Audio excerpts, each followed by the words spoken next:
الحمد للہ رب العالمین والصلاة والسلام علی رسولہ الکریم۔ سامعات السلام علیکم ورحمۃ اللہ وبرکاتہ۔ پچھلے درس میں ہم نے دیکھا تھا کہ اللہ کے رسول صلی اللہ علیہ وسلم صحابہ کرام کے ساتھ بدر کے میدان میں پڑاؤ ڈالتے ہیں اور چشمے کے پاس پانی کے چشموں کے پاس آپ نے پڑاؤ ڈالا اور بقیہ چشموں کو پاٹ کر دیا گیا تھا۔ یعنی کس کا مشورہ تھا؟ یہ یاد ہے نا کس کا مشورہ تھا؟ حباب بن منظر رضی اللہ عنہ کا۔ آپ نے مشورہ دیا تھا کہ دوسرے پانی کے چشموں کو پاٹ کر دیں تاکہ جب دشمن کو پانی میسر نہیں آئے گا تو وہ جنگ پر اثر انداز ہوگی وہ بات۔ تو بہرحال اس کے بعد کیا ہوا بہنوں کہ مسلمانوں نے ایک چھپر بنائی جو نبی صلی اللہ علیہ وسلم کی قیادت گاہ تھی، اور اس پر حضرت سعد بن معاذ رضی اللہ عنہ کی کمان میں انصاری جوانوں کی ایک جماعت پہرا اور حفاظت کے لیے مقرر کر دی گئی۔ اس کے بعد رسول اللہ صلی اللہ علیہ وسلم نے لشکر کی ترتیب فرمائی اور میدان جنگ کا چکر لگایا۔ وہاں آپ نے ہاتھ کا اشارہ کر کر کے فرمایا، یہ کل فلاں کی قتل گاہ ہے، یہ کل فلاں کی قتل گاہ ہے انشاءاللہ۔ پھر ایک درخت کی جڑ کے پاس نماز پڑھتے ہوئے رات گزاری۔ مسلمانوں نے بھی بھرپور اعتماد کے ساتھ یعنی پورے کانفیڈنس کے ساتھ اس میدان جنگ میں سکون سے رات گزاری، اور اللہ نے بارش نازل فرمائی، جیسا کہ اللہ پاک کا ارشاد ہے سورہ انفال کی آیت نمبر 11 میں۔ اللہ تعالیٰ فرماتا ہے، ترجمہ ہے، جب اللہ تم پر اپنی طرف سے امن و بے خوفی کے طور پر نیند طاری کر رہا تھا اور تم پر آسمان سے پانی برسا رہا تھا تاکہ تمہیں اس کے ذریعے پاک کر دے اور تم سے شیطان کی گندگی کو دور کر دے اور تمہارے دل مضبوط کر دے اور تمہارے قدم جما دے۔ یہ آیت کا ترجمہ ہے۔ اس میں اللہ پاک نے بتایا کہ مومنین کو اللہ نے اطمینان کے ساتھ الحمدللہ رات گزارنے کا موقع عنایت فرمایا۔ پھر صبح یعنی جمعہ کی صبح 17 رمضان 2 ہجری کو دونوں فوجوں کا آمنا سامنا ہوا تو رسول اللہ صلی اللہ علیہ وسلم نے دعا فرمائی، اے اللہ یہ قریش ہیں جو اپنے غرور اور تکبر کے ساتھ تیری مخالفت کرتے ہوئے تیرے رسول کو جھٹلاتے ہوئے آئے ہیں۔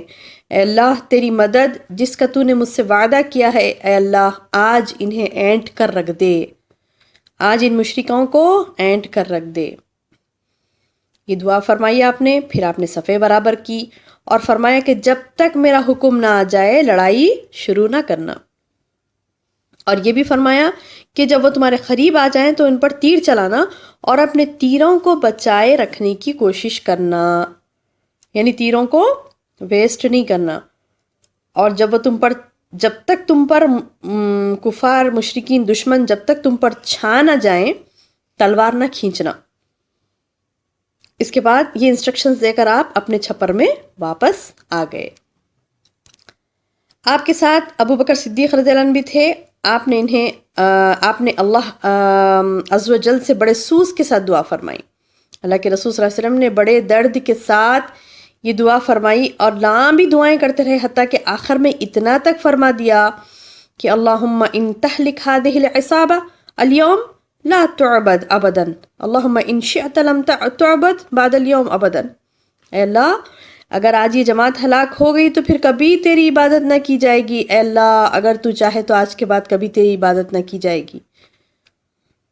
اللہ اکبر، اتنا تک فرما دیا اللہ کے رسول صلی اللہ علیہ وسلم نے، اور آپ صلی اللہ علیہ وسلم نے خوب تضرع اور خلوص کے ساتھ اتنی دعائیں کی یہاں تک کہ آپ صلی اللہ علیہ وسلم کی چادر آپ کے کندھوں سے گر گئی۔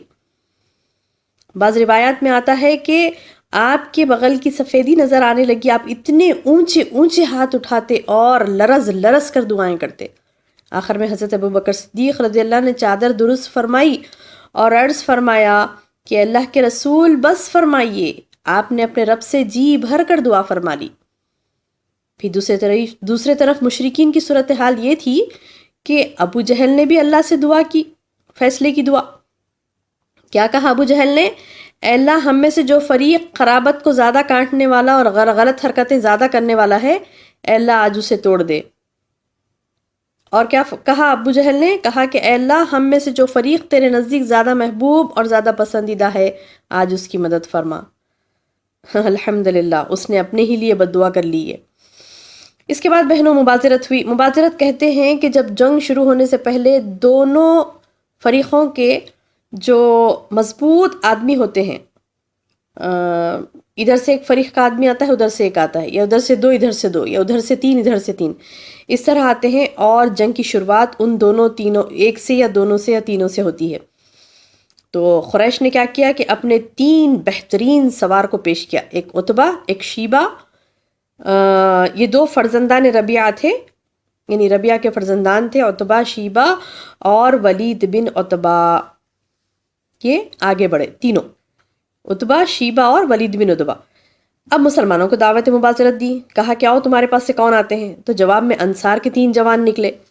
تو مشرکین نے کہا نہیں، ہمیں انصار نہیں چاہیے، ہمیں اپنے چچیرے بھائی چاہیے. اللہ اکبر. چنانچہ ان کی بات سنی گئی، اور ادھر سے مہاجرین میں سے عبیدہ بن حارث رضی اللہ عنہ اور حمزہ رضی اللہ عنہ اور علی رضی اللہ عنہ تینوں آگے بڑھے. حضرت حمزہ نے شیبہ کو اور حضرت علی نے ولید کو ایک ہی وار میں مار گرایا. البتہ عبیدہ رضی اللہ عنہ اور عتبہ کے درمیان 2 ضربوں کا تبادلہ ہوا، اور ایک نے دوسرے کو اچھی طرح زخمی کر دیا. ایک دوسرے کے وہ لوگ بہت زخمی کر دیے. لیکن اتنے میں حضرت علی اور حضرت حمزہ رضی اللہ عنہما اپنے اپنے شکار سے فارغ ہو کر عتبہ پر ٹوٹ پڑے اور اسے قتل کر کے حضرت عبیدہ کو اٹھا لائے. حضرت عبیدہ کا پیر کٹ گیا تھا، اور اس کی وجہ سے 4 یا 5 دن بعد مدینہ واپسی کے دوران صفرا کے مقام پر ان کا انتقال بھی ہو گیا. بہرحال یہ مبازرت میں پڑلا بھاری مسلمانوں ہی کا رہا. جیسے حضرت حمزہ اور حضرت علی نے ایک ہی وار میں دونوں کو ختم کر دیا تھا، اور تیسرے شخص کو بھی، عتبہ کو بھی انہوں نے ختم کر دیا. ان کے 3 کے 3 بہادر مارے گئے تھے. تو مبازرت کا جب یہ نتیجہ مشرکین کے لیے برا ثابت ہوا تو وہ بہت غصے میں آ گئے، اور اب غصے سے بے قابو ہو کر مسلمانوں کے صفوں میں نہایت تیزی کے ساتھ ٹوٹ پڑے، اور مرد واحد کی طرح ایک بارگی حملہ کر دیا. لیکن مسلمان بھی اپنی جگہ جمے رہے، وہ اپنا دفاع کرتے رہے اور احد احد کہتے رہے. ادھر رسول اللہ صلی اللہ علیہ وسلم کو ایک جھپکی آئی، پھر آپ نے سر اٹھایا اور فرمایا ابو بکر خوش ہو جاؤ، تمہارے پاس اللہ کی مدد آ گئی. یہ جبریل ہیں، اپنے گھوڑے کی لگام تھامے آگے آگے چل رہے ہیں، ان کے جوڑوں پر گرد و غبار ہے. اس دن اللہ نے 1000 فرشتوں سے مسلمانوں کی مدد کی تھی.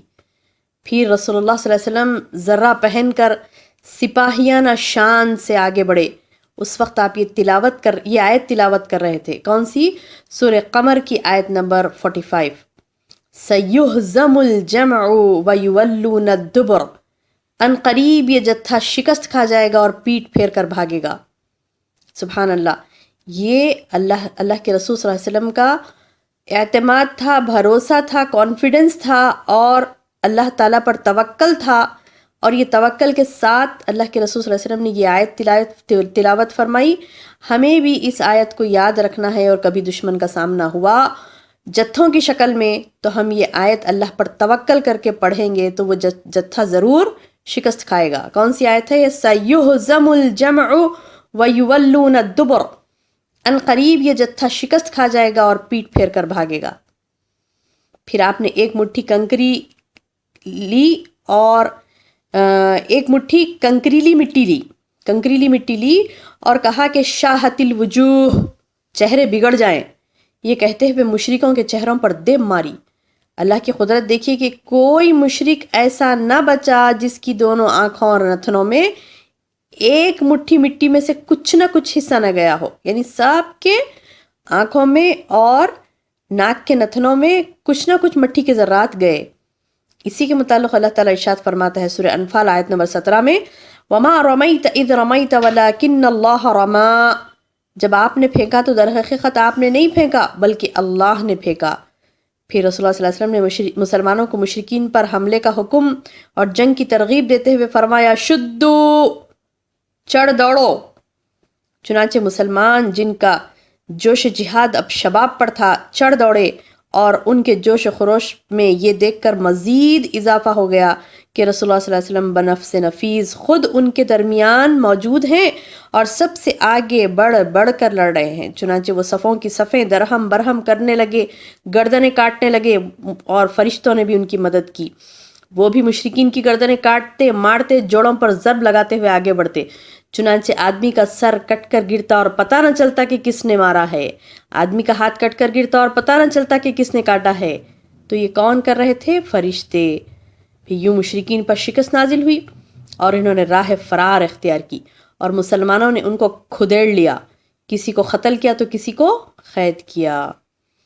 ادھر مشرکین کی تائید میں اور مسلمانوں کے خلاف ان کو بھڑکانے کے لیے ابلیس بھی آیا، سراقہ بن مالک بن جعشم کی شکل میں حاضر تھا، وہ بھڑکا رہا تھا مشرکین کو، لیکن اور مسلمانوں کو دبانے کی کوشش، مشرکین کو بھڑکانے کی کوشش کر رہا تھا، لیکن جیسے ہی اس نے فرشتوں کو دیکھا اور ان کی کارروائیوں کو دیکھا تو الٹے پاؤں بھاگ گیا اور اپنے آپ کو بحر احمر میں جا کر ڈال دیا۔ تو یہ تھا بہنوں جنگ بدر کا پس منظر۔ انشاءاللہ آگے کیا ہوتا ہے، اس جنگ کے بعد کے حالات کیا ہیں، انشاءاللہ اگلے درس میں دیکھیں گے۔ السلام علیکم ورحمۃ اللہ وبرکاتہ۔